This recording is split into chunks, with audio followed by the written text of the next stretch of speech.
Assalamualaikum warahmatullahi wabarakatuh. Di sini kami akan menjelaskan sedikit mengenai pertumbuhan agama pada anak. Sebelumnya perkenalkan kelompok kami yang beranggotakan Amidah Husumawardani 933409620, Wilda Litfiatul Khairiyah 933410720, Abdul Aziz Ali Rosyidin 933409820, Sofia Nurjana 933411720. Munculnya jiwa agama pada anaknya. Manusia dilahirkan dalam kondisi yang lemah dan terbatas, baik secara fisik maupun psikis. Meskipun manusia lahir dalam keadaan yang terbatas, manusia memiliki kemampuan dasar dan bawaan yang bersifat laten. Potensi dasar dan bawaan ini membutuhkan perkembangan melalui bimbingan dan pemeliharaan yang kontinu, terlebih harus dilakukan pada usia dini. Prinsip membimbing anak. Faktor biologis, keadaan anak yang baru dilahirkan adalah lemah dalam setiap gerakan dan keinginan. Prinsip tanpa daya, manusia yang baru dilahirkan selalu membutuhkan bantuan orang lain di sekelilingnya agar kebutuhan dan keinginan tercapai.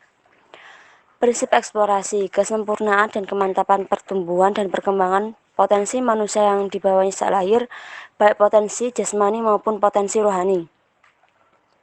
Anak mengenal Tuhan pertama kali melalui bahasa dari kata-kata orang yang ada di lingkungannya, yang pada awalnya diterima secara acuh. Tuhan bagi anak-anak pada permulaan tidak adanya perhatian terhadap Tuhan. Hal ini dikarenakan anak belum mempunyai pengalaman yang akan membawanya kepada hal keagamaan dan keutuhan, baik pengalaman menyenangkan maupun yang menyusahkan. Selanjutnya adalah pengalaman beragama pada anak. Yang pertama, the fairy tale stick. Tahapan ini dimulai ketika anak berusia 3-6 tahun. Pada tahapan ini, seorang anak memahami konsep Tuhan dan agama sesuai dengan perkembangan kognisi dan intelektualnya. Yang kedua adalah the realistic stick. Tahapan ini dimulai ketika anak berusia sekitar 7 tahun sampai usia remaja. Pada tahapan realistik, seorang anak sudah mengkonsepsikan Tuhan dan agama berdasarkan kenyataannya. Yang ketiga adalah the individual stick. Pada tahapan ini, seorang anak memiliki kepekaan emosi yang paling optimal dibandingkan masa sebelumnya dan sesuai dengan perkembangan usia kronologisnya. Tahapan individual ini terbagi menjadi 3 jenis, yaitu yang pertama konsep ketuhanan yang bersifat konvensional tradisional dan konsep konservatif yang dipengaruhi oleh sebagian fantasi masa sebelumnya, dan konsep ketuhanan yang bersifat lebih murni dan dinyatakan dalam pandangan serta perspektif yang bersifat personal individual. Dan yang ketiga adalah konsep ketuhanan yang bersifat humanistik. Selanjutnya terdapat beberapa tahapan perkembangan jiwa keagamaan pada anak menurut Alkin. Yang pertama adalah search for conversation. Tahapan perkembangan religialitas anak yang pertama dan terjadi ketika masa awal perkembangan dan pertumbuhan anak. Yang kedua adalah search for representation, yaitu tahapan religialitas anak yang terjadi ketika anak berusia 5-6 tahun atau pada masa prasekolah. Pada tahapan ini, anak mencari representasi Tuhan dalam kehidupan nyata. Yang ketiga adalah search for relation. Tahapan religialitas pada anak yang terjadi pada masa pertengahan, kondisi pada tahapan ini adalah anak mulai membangun hubungannya dengan Tuhan, dengan berbagai prosesi dan ritual keagamaan yang pernah diajarkan, misalnya berdoa. Yang keempat adalah search for comprehension. Adalah tahapan terakhir perkembangan religialitas pada anak, terjadi ketika anak ingin memahami dunia secara penuh, termasuk perilaku manusia dan fenomena sosial serta alam.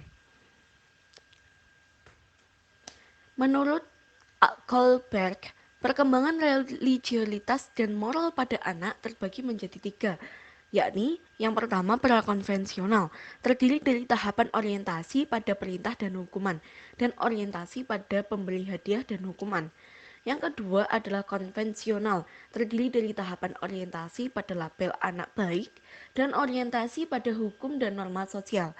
Yang ketiga adalah pasca konvensional, terdiri dari tahapan orientasi pada kontrak sosial dan orientasi pada prinsip etika universal seperti agama. Karakteristik keagamaan atau religiositas pada anak menurut Jalaluddin. 1. Unreflektif atau tidak mendalam, yaitu kognisi sosial anak belum menyediakan informasi yang banyak mengenai Tuhan dan agama.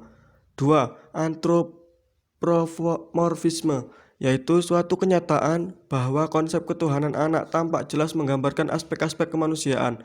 Umumnya, dalam pemahaman anak, Tuhan itu berperilaku layaknya manusia. Tuhan digambarkan dalam sosok manusia. 3. Verbalis dan ritualis. Kehidupan beragama pada anak sebagian besar tumbuh mula-mula secara verbal, ucapan atau kata-kata. Anak-anak menghafal kalimat-kalimat keagamaan seperti doa, bacaan ibadah secara verbal. 4. Egosentris, yaitu seorang anak memiliki kesadaran tentang dirinya sendiri sejak tahun pertama usia perkembangannya dan akan semakin berkembang seiring dengan pertambahan pengalaman dan eksplorasinya. 5. Penuh keheranan. Rasa heran merupakan salah satu karakteristik religiositas pada anak. Karakteristik religiositas pada anak yang penuh rasa heran ini dikarenakan karakteristik anak yang suka berpikir kritis. 6. Imitatif. Perilaku peribatan dan religiositas pada anak didapatkan dari proses meniru atau seringkali disebut dengan imitasi. Contoh kasus, orang tua beda agama, anak harus bagaimana? Peran orang tua sangatlah penting. Jangan sampai hanya karena kehendak pribadi yang ingin menjadikan sang anak ikut dalam keyakinannya, menjadikan salah satu orang tua memanfaatkan keingintahuannya dengan memberikan informasi hanya dalam hal salah satu agama yang sangat ditonjolkan. Sebagai orang tua yang peduli akan buah hatinya, sudah menjadi kewajiban memberikan edukasi yang pas dan maksimal mengenai pembahasan agama, antara yang dianut oleh sang ayah atau sang ibu. Orang tua yang berhasil menanamkan dan menjunjung tinggi toleransi terhadap anaknya, dibutuhkan orang tua yang memiliki sikap dewasa, bijak, dan ketenangan. Orang tua agar tidak galau meyakinkan atas status agamanya. Sebab jika orang tua memaksakan salah satu keyakinan, akan berdampak ketika sang anak tidak mampu menghargai perbedaan di antara mereka. Analisis kasus. Kasus yang kami ambil membahas bagaimana pertumbuhan agama pada anak yang diasuh oleh kedua orang tua kandung yang berbeda agama. Di sini, orang tua yang berhasil menanamkan dan menjunjung tinggi toleransi terhadap anaknya, dibutuhkan orang tua yang memiliki sikap dewasa, bijak, dan ketenangan, agar anak tidak galau ke depannya dalam meyakinkan status agamanya. Untuk melihat perkembangan agama pada anak bisa dilihat melalui karakteristik keagamaan atau religiositas yang disampaikan oleh Kak. Pertama, karakteristik unreflektif atau tidak mendalam. Si anak akan lebih menggunakan daya imajinasinya untuk mengekspresikan Tuhan yang kemudian menghasilkan persepsi Tuhan seperti manusia. Kemudian, karakteristik egosentris. Anak telah menunjukkan kepentingan dirinya dan telah menuntut konsep keagamaan yang dipandang dari kesenangan pribadinya. Setelah itu, bisa kita lihat dari karakteristik antropomorfisme. Melalui konsep yang terbentuk dalam pikiran, anak menganggap keadaan dan kondisi Tuhan sama dengan manusia. Hal ini sangat diwanti-wanti agar tidak menyalahartikan konsep Tuhan yang sebenarnya. Karena keterbatasan dalam berpikir sang anak, maka hal ini sebagai hal umum jika anak menganggap Tuhan seperti manusia. Yang terakhir, karakteristik penuh keheranan. Rasa heran justru ditindaklanjuti dengan pertanyaan kritis yang membawa pada sikap suka bertanya tentang agama dan Tuhan.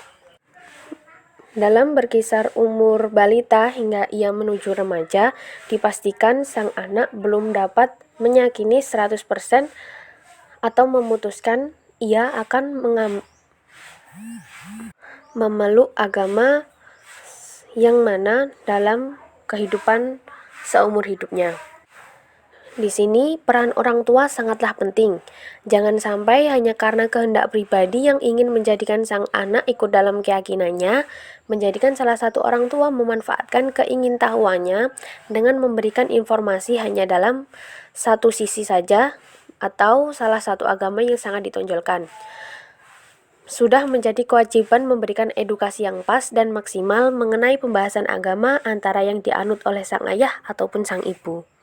Diharapkan kedua orang tua bisa memahami sang anak dan membebaskan sang anak dalam mengambil keputusan bahwa ia akan menganut agama apa yang ingin diyakininya. Baiklah, seperti itu tadi yang dapat kami sampaikan. Mohon maaf jika ada kata, ucapan, atau kalimat yang kurang berkenan bagi kita semua. Terima kasih telah menonton video kami. Semoga ilmu yang dapat kita pada hari ini dapat bermanfaat bagi kita semua dan masyarakat luas. Kami akhiri, Wassalamualaikum warahmatullahi wabarakatuh.